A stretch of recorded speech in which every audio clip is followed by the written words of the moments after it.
کر دے الہی آئے اس میں انوار حدیث۔ الحمد للہ رب العالمین والصلاة والسلام على سید المرسلین، اما بعد فاعوذ باللہ من الشیطان الرجیم، بسم اللہ الرحمن الرحیم۔ الصلاة والسلام علیک یا رسول اللہ وعلى آلک واصحابک یا حبیب اللہ۔ الصلاة والسلام علیک یا نبی اللہ وعلى آلک واصحابک یا نور اللہ۔ حضور نبی اکرم صلی اللہ تعالی علیہ وآلہ وسلم نے ارشاد فرمایا، اکثر الصلاۃ علی یوم الجمعہ فإنہ یوم مشہود تشہدہ الملائکہ۔ تم جمعۃ المبارک کے دن مجھ پر درود پاک کی کثرت کیا کرو، کیونکہ یہ یوم مشہود ہے، فرشتے اس دن حاضر ہوتے ہیں۔ لیس من عبد یصلی علی الا بلغنی صوتہ حیث کان۔ ارشاد فرمایا، جو درود پڑھتا ہے اس کی آواز مجھ تک پہنچ جاتی ہے، حیث کان، وہ جہاں کہیں بھی ہو اس کی آواز پہنچ جاتی ہے۔ حضرت ابو درداء رضی اللہ تعالی عنہ کہتے ہیں، ہم نے عرض کیا، یا رسول اللہ صلی اللہ علیہ وسلم، وبعد وفاتک، کیا آپ کے وصال ظاہری کے بعد بھی یہی کیفیت ہوگی؟ تو حضور نبی رحمت صلی اللہ علیہ وسلم نے ارشاد فرمایا، وبعد وفاتی، کہ ہاں میری وفات کے بعد بھی یہی کیفیت ہوگی۔ اور یہ کیوں کر ہوگی؟ نبی رحمت صلی اللہ علیہ وسلم نے یہ بھی ارشاد فرما دیا، اور ارشاد فرمایا، ان اللہ حرم علی الارض ان تأکل اجساد الانبیاء، او کما قال علیہ الصلاۃ والسلام، کہ بے شک اللہ تبارک و تعالی نے زمین پر انبیاء کرام علیہم الصلاۃ والسلام کے جسموں کو کھانا حرام کر دیا ہے۔ صلو علی الحبیب صلی اللہ تعالی علی محمد صلی اللہ علیہ وسلم۔ مدنی چینل کے ناظرین، ہم آج پھر اپنے سلسلے انوار الحدیث میں آپ کو خوش آمدید کہتے ہیں۔ رمضان المبارک اپنی برکتیں لٹا رہا ہے اور آپ بھی مدنی چینل دیکھ رہے ہیں۔ حصول ثواب کی خاطر بیان سننے سے پہلے اچھی اچھی نیتیں بھی فرما لیجئے کہ فرمان مصطفیٰ صلی اللہ علیہ وسلم ہے، نیت المؤمن خیر من عملہ، مومن کی نیت اس کے عمل سے بہتر ہے۔ مدنی چینل کے ناظرین، اللہ تبارک و تعالی نے ہم پر احسان عظیم فرمایا کہ ہمیں اپنا محبوب عطا فرما دیا۔ اس لیے ہم کہتے ہیں کہ ہم اپنا معیار زمانے سے جدا رکھتے ہیں، کیونکہ ہم تو محبوب بھی محبوب خدا رکھتے ہیں۔ اور کرم بالائے کرم یہ بھی کیا کہ ہمیں اللہ تبارک و تعالی نے اپنا پاک کلام، کلام مجید، قرآن مجید، کتاب ہدایت، کتاب مبین عطا فرمائی۔ اپنے پیارے محبوب صلی اللہ علیہ وسلم کے قلب اطہر پر قرآن مجید نازل فرمایا۔ نبی کریم صلی اللہ تعالی علیہ وسلم جو دین لے کر آئے، اللہ تبارک و تعالی نے وہ دین ہمیں عطا فرما دیا، حلال واضح کر دیا، حرام واضح کر دیا۔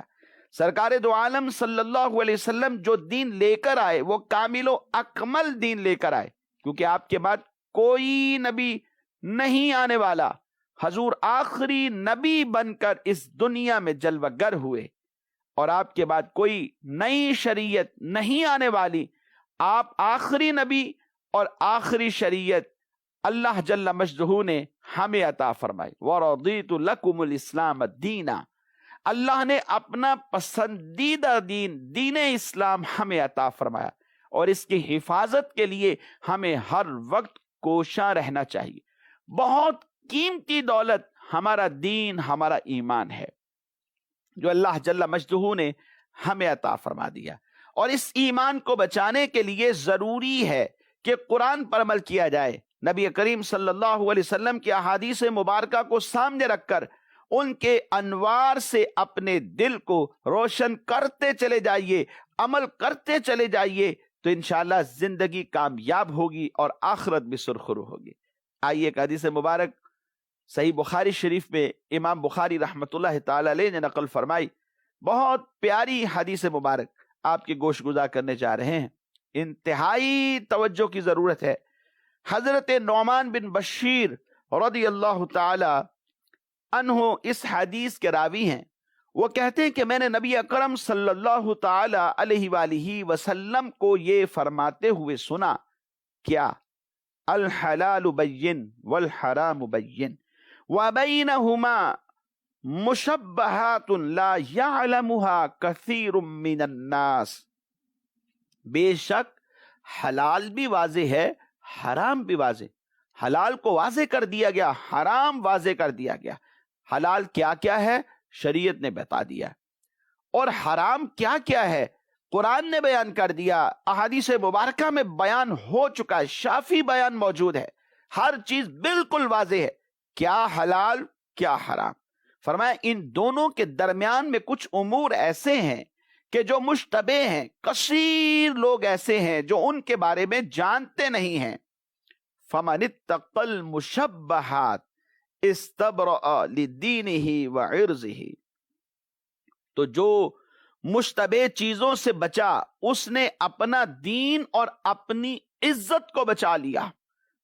حلال پر عمل کر رہا ہے، حرام سے بچ رہا ہے۔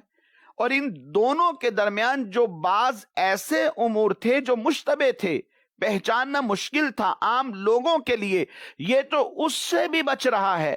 فرمایا اس نے گویا اپنی عزت کو بچا لیا، اس نے گویا اپنے دین کو بچا لیا، کیونکہ اس نے اپنے دین کی حفاظت کی کوشش کی ہے۔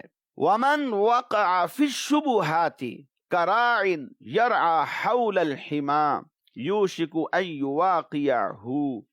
اور جو مشتبہ چیزوں میں پڑ گیا، وہ حرام چیزوں میں مبتلا ہوا، وہ اس چرواہے کی طرح ہے جو کسی شاہی چراگاہ کے قریب اپنا ریوڑ چراتا ہے، اس کے چراگاہ میں چلے جانے کا اندیشہ رہتا ہے کہ جب بکریاں ایسی چراگاہ کے قریب جائیں گی کہ جہاں جانا ممنوع ہے، قریب قریب چل رہی ہیں، لیکن اندیشہ موجود ہے کہ یہ چرتے ہوئے کہیں اس میں داخل نہ ہو جائیں، حالانکہ حد بندی تھی کہ یہاں داخل نہیں ہو سکتے، تو کہا یہ اندیشہ ہے۔ تو جو مشتبہ چیزوں میں پڑ جاتا ہے، قریب ہے کہ وہ حرام میں واقع ہو جائے گا۔ اور حضور نبی اکرم صلی اللہ علیہ وسلم نے ارشاد فرمایا، الا وان لکل ملک حما، الا ان حم اللہ فی ارضہ محارمہ۔ فرمایا سن لو، بے شک ہر بادشاہ کی ایک مخصوص چراگاہ ہوتی ہے، ایک حد بندی ہوتی ہے جہاں تک جانے کی اجازت نہیں ہوتی، ایک لمٹ ہوتی ہے۔ اور فرمایا کہ بے شک یہ بات بھی سن لو کہ اللہ کی جو مخصوص چراگاہ ہے اس کی حرام کردہ اشیاء ہیں یا اس کے حرام کردہ کام ہیں۔ اس کے بعد حضور فرماتے ہیں، الا وان فی الجسد مضغہ اذا صلحت صلح الجسد کلہ واذا فسدت فسد الجسد کلہ الا وہی القلب۔ فرمایا خبردار، اور بے شک جسم میں گوشت کا ایک لوتھڑا ہے، جب وہ درست رہتا ہے تو تمام وجود درست رہتا ہے، اور جب وہ فساد میں ڈل جاتا ہے، جب وہ بیمار پڑ جاتا ہے، جب وہ خراب ہو جاتا ہے تو سارا جسم ہی خراب ہو جاتا ہے۔ اور وہ لوتھڑا کیا ہے؟ فرمایا وہ دل ہے۔ یہ حدیث مبارک صحیح مسلم شریف میں بھی موجود ہے، امام ابو داؤد نے بھی اپنی کتاب میں نقل فرمائی، امام ترمذی، سنن نسائی، ابن ماجہ، ان تمام کتابوں کے اندر یہ حدیث مبارک موجود ہے۔ اس حدیث مبارک کی اہمیت کے حوالے سے علماء فرماتے ہیں کہ علماء کا اس بات پر اتفاق ہے کہ یہ حدیث مبارک بہت اہم ہے، بہت زیادہ عظیم ہے، اور اس حدیث مبارک میں کثیر فوائد موجود ہیں، اور یہ ان احادیث مبارکہ میں سے ہے کہ جن پر احکام اسلام کا مدار ہے۔ اور اس حدیث مبارک کے بارے میں ایک جماعت نے یہ بھی کہا کہ اسلام کو ڈیوائیڈ کر لو 3 حصوں میں، گویا کہ 3 حصوں پر اسلام کو جب ڈیوائیڈ کرتے ہیں تو وہ 3 حدیثیں آ جاتی، گویا 3 حصوں پر اسلام کا مدار ہے، اور وہ کیا ہے؟ فرمایا ان میں سے ایک یہ ہے، گویا تہائی اسلام یہ حدیث مبارک الحلال بین والحرام بین، اور دوسری اور تیسری حدیث مبارک فرمایا ایک تو انما الاعمال بالنیات والی حدیث مبارک ہے، اور دوسری من حسن اسلام المرء ترکہ ما لا یعنی۔ یہ 3 حدیثیں ہیں جن پر اسلام کے احکام کا مدار ہے۔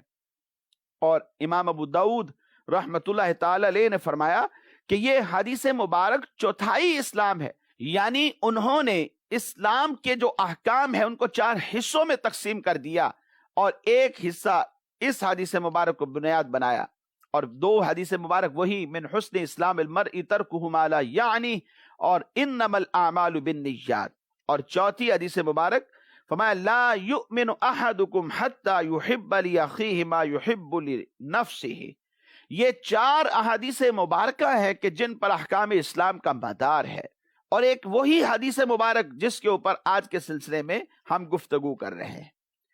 علماء یہ بھی فرماتے ہیں کہ حضرت امام اعظم ابو حنیفہ رحمت اللہ تعالی علیہ نے اپنے فرزند جناب حضرت حماد رحمت اللہ تعالی علیہ کو چند نصیحتیں فرمائی۔ ان میں سے ایک نصیحت یہ تھی، آپ نے فرمایا کہ اے میرے نور نظر، میں نے 5 لاکھ احادیث مبارکہ میں سے ایسی 5 حدیثیں منتخب کی ہیں کہ اگر تم ان 5 حدیثوں کو یاد کر کے ان پر عمل کرتے ہو تو تم دونوں جہان کی سعادتوں سے فیض یاب ہو جاؤ گے۔ وہ 5 حدیثیں کون سی ہیں؟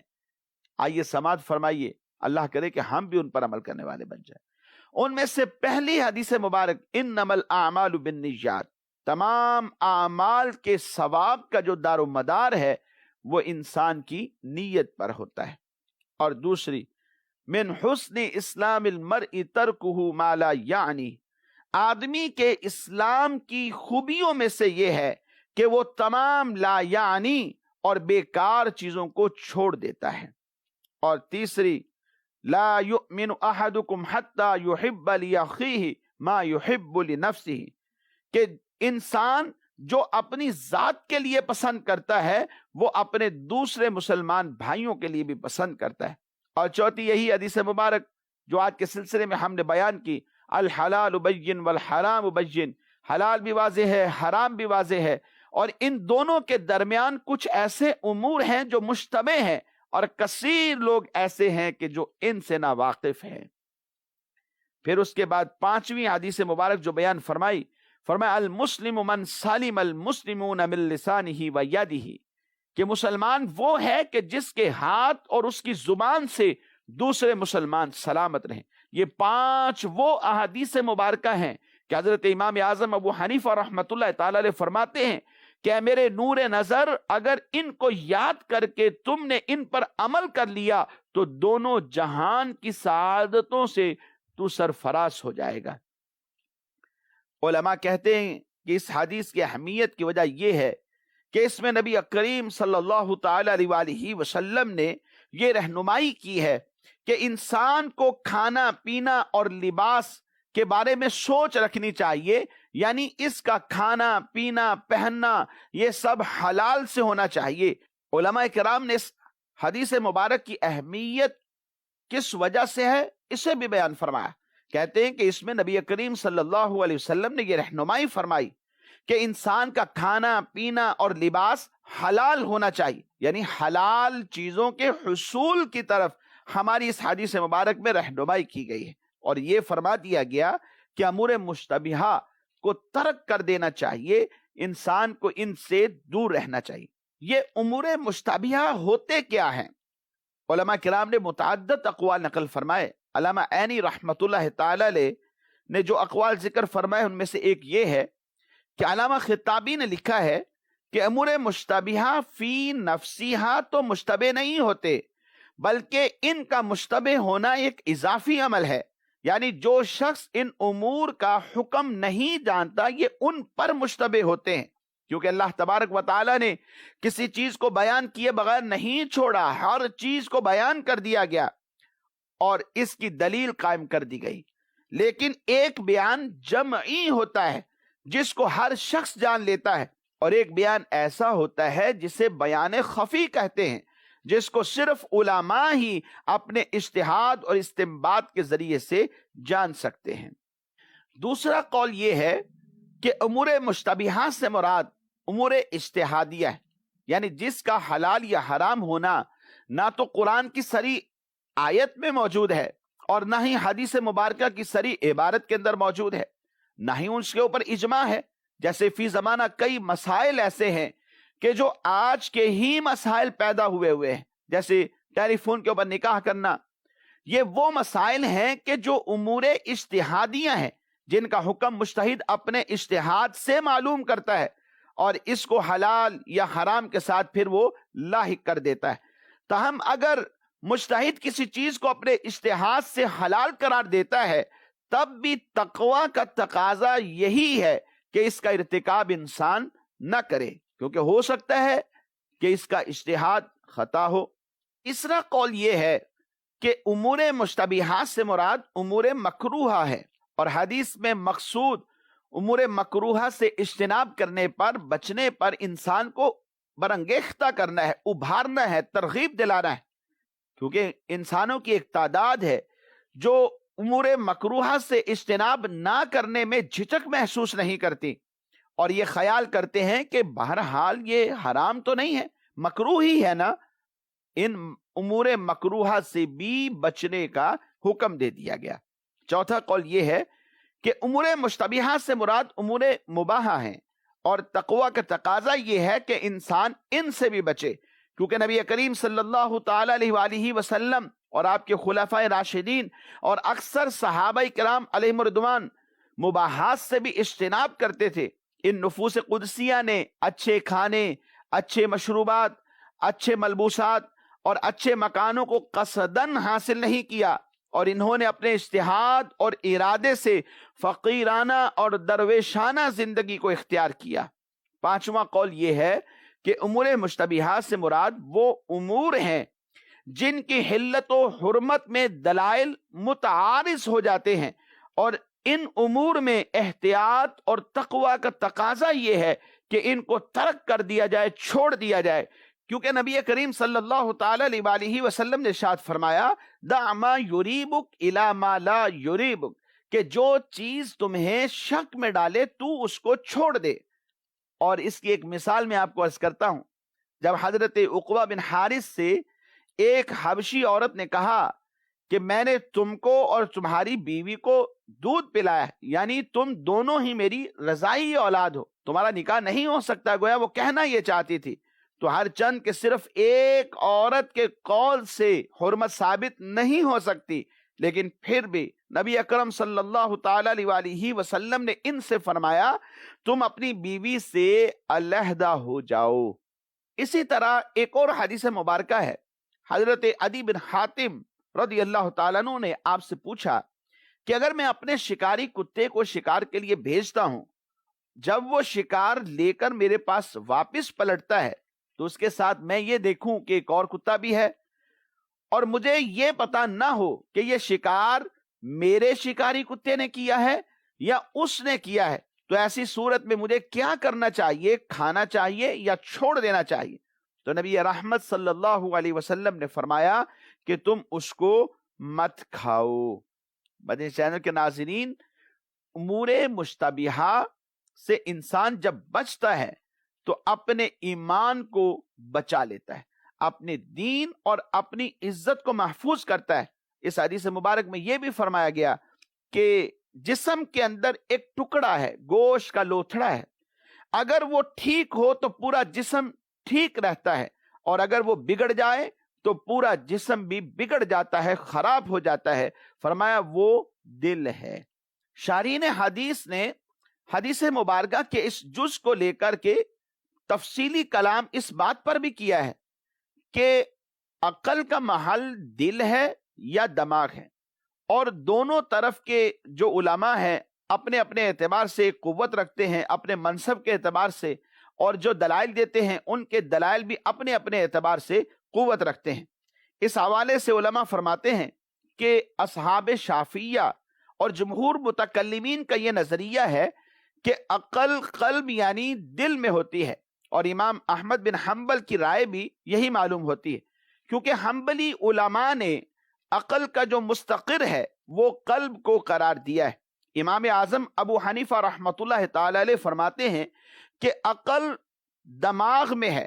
امام مالک کے نزدیک بھی عقل کا محل دماغ ہے۔